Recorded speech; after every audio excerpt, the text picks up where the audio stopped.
The hallway was a battlefield she never chose to fight in. Clara walked with her books hugged tightly to her chest, eyes fixed on the scuffed floor tiles. She didn't speak much, not because she had nothing to say, but because somewhere along the way, she had learned that silence was safer. It was her shield. Her armor. And in this school, where whispers traveled faster than fire, silence kept her invisible. Or so she thought. The morning had started like any other. The shrill school bell cut through the air, lockers clanged, and students rushed past in a blur of backpacks and sneakers. Clara's only plan was to get to class before the crowd grew unbearable. But three shadows stepped into her path, them. The ones who had made her first year here a slow, quiet nightmare. Ethan, the ringleader, was a tall, athletic boy with a grin that could melt ice, if only it wasn't always followed by something cruel. His two friends, Liam and Tyler, flanked him like loyal guard dogs, feeding off high. "Hey, quiet mouse," Ethan sneered, stepping in front of her. "Still pretending you can't speak?" Clara kept walking, sidestepping him without a word. She had learned not to react, bullies fed on reactions. But Ethan didn't like being ignored. Before she could even register what was happening, his hand cracked against her cheek. The sound echoed down the hallway like a gunshot. Conversations stopped. Students froze. And in that split second, Clara's world tilted. The sting on her face was sharp, but something else burned hotter, something that had been buried deep, for years. Every insult, every shove, every time she had swallowed her voice just to survive, it all broke free in that instant. Her heart was pounding so loud she could hear it in her ears. She dropped her books. "Clara," Ethan began, but he never finished. She grabbed his wrist with a speed that startled even herself. In one fluid motion, a motion drilled into her since childhood by a father who believed every daughter should know how to defend herself, she twisted. There was a sickening pop. Ethan's face twisted in pain, his scream ripping through the stunned silence. The hallway erupted. Gasps. Shouts. A few kids backed away, others just stood frozen, eyes wide. Liam and Tyler didn't move, they weren't sure if they'd be next. It all happened in seconds.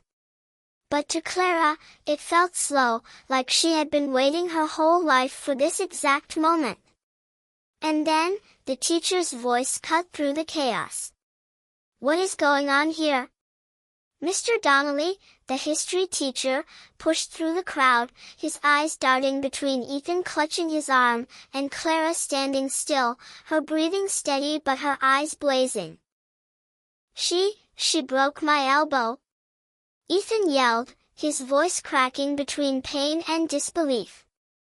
"She defended herself," came another voice, soft but steady. It was Mia, a girl from Clara's art class. "He slapped her." We all saw it. There was a murmur of agreement. Other students began speaking up, voices overlapping. For once, the truth wasn't going to be buried under the fear of crossing Ethan. Mr. Donnelly looked from one to the other, his face unreadable. "Nurse's office, now," he said to Ethan, then turned to Clara. "Principal's office. We're going to sort this out." The principal's office was suffocatingly quiet. Clara sat with her hands folded in her lap, feeling the weight of what she'd done sink in. She wasn't afraid of being punished, she was afraid of the old feeling creeping back in. The feeling that maybe speaking up, even in this way, would make her life harder. Principal Hayes finally spoke. "Clara, you've never been in trouble before. But this," he stopped, leaning back in his chair. "Tell me exactly what happened." she told him. Every word came out clear, unshaking. And when she finished, he just nodded slowly. You do realize, you could have seriously injured him? I did, Clara said, her voice level. And I could have been seriously hurt if I didn't. For a long moment, he said nothing. Then, you're suspended for 3 days. But, he raised a hand before she could protest, Ethan will be facing far more serious consequences. The witnesses are on your side. This school has zero tolerance for violence, but it also has zero tolerance for bullying. When she walked out of that office, the hallway felt different. Not quieter, but heavier. People were watching her, but not with pity. Not with mockery. There was something else there now. Respect. Mia found her by the front doors. You know, she said, people think you're quiet because... The next week, when she returned from suspension, Ethan was gone, transferred to another school. Rumors swirled, but Clara didn't care. She wasn't here to prove herself to anyone. She was here to live her life without fear. And though she still walked the hallways with her books close to her chest, she no longer kept her eyes on the floor. Because now, people knew, the quiet girl had a voice. And if you pushed her far enough, she'd make sure you never forgot it. Message. The slap wasn't the loudest sound in the hallway that morning. It was the silence that came after. 1 second, the hallway was its usual chaos, lockers banging, sneakers squeaking against the waxed floor, kids laughing too loud. The next, every sound was swallowed by the echo of skin hitting skin. Clara stood there, her cheek burning, her books sliding from her arms and thudding onto the floor. She didn't look up, not yet. Her body froze in that moment, the way it always had when she was cornered. Her attacker, Ethan Reeves, smirked, as if the act had been nothing more than a tap on the shoulder. His 2 shadows, Liam and Tyler, snickered like hyenas circling their leader. Thought you could just walk past me? Ethan's voice dripped arrogance. I'm talking to you, Mouse. Clara said nothing. She had built her survival on saying nothing. Invisibility had been her only armor since she'd stepped into this school a year ago. But that armor had cracks. Clara's first day at Hollow Creek High had been a lesson in quiet humiliation. She was the new girl from a small rural town, moved here because her mother had landed a job in the city. She remembered clinging to her backpack straps as kids whispered about her old clothes, her accent, the way she didn't immediately jump into conversations. And then came the first encounter with Ethan. He'd blocked her locker, leaning casually against it with that too perfect hair and too perfect smirk. You're not from here, are you? He'd asked. She'd shaken her head. Figures. You talk funny. Bet you don't even know anyone. That was all it took. A leader like him didn't need to say much for the rest of the school to decide where you stood. Today, though, something was different. The sting on her cheek wasn't just from this morning's slap, it was from years of swallowed words, from countless shoves in the hallway, from the time Ethan had poured water on her sketchbook during art class and laughed while she wiped away tears. Her father's voice echoed in her head, deep, steady, unshakable. If they corner you and there's no way out, you make one. Don't start the fight, but don't let them finish it, either. Without warning, Clara's hand shot out. She grabbed Ethan's wrist in a grip so tight he blinked in surprise. In one motion, one practiced motion, she twisted and locked his arm. A sound cracked through the hallway, sharp and sickening. Ethan's smirk dissolved into a howl of pain.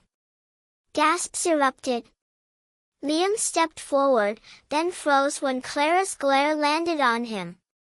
Tyler muttered something under his breath and backed away. Ethan cradled his elbow, his face twisted in shock as much as agony. Mr. Donnelly's voice roared from the end of the hall. "What's going on here?" He pushed through the circle of gawking students, his eyes flicking from Ethan hunched over in pain to Clara standing tall, chest heaving. She broke my arm," Ethan shouted. "She defended herself," Mia's voice rang out from the crowd. She was a girl Clara barely knew, but she stepped forward without hesitation. "He slapped her." Everyone saw it. The hallway buzzed with murmurs. More students spoke up, their voices overlapping. "She didn't start it. He's been picking on her forever." "She just snapped." Principal's office. The principal's office smelled faintly of coffee and paper. Clara sat in the stiff chair, her palms resting on her knees. She wasn't shaking. Principal Hayes leaned forward. "Clara, this is serious. I need to know exactly what happened." When she finished, Hayes let out a slow breath. "You understand, you could have seriously injured him." She held his gaze. "I did. And I could have been seriously hurt if I didn't." A pause. Then Hayes nodded. "You'll serve a 3-day suspension. But Ethan's behavior will be addressed. This school has rules against violence, and against bullying." 3 days later. The suspension didn't bother her. What surprised her was the messages she got while she was out. "Mia, you were amazing. You didn't just stand there. A boy from math class, you're kind of a legend now." Even kids she didn't know were posting about it. Clips from hallway security footage had mysteriously leaked, turning her into a quiet sort of folk hero.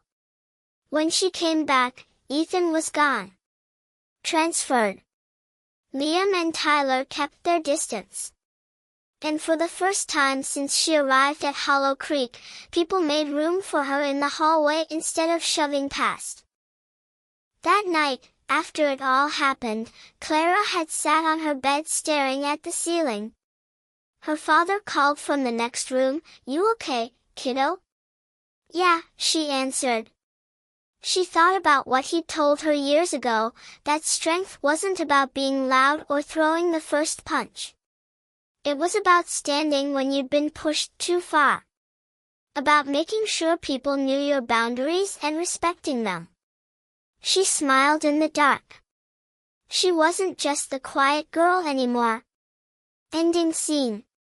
A week later, she was in the cafeteria when a freshman boy tripped and dropped his tray.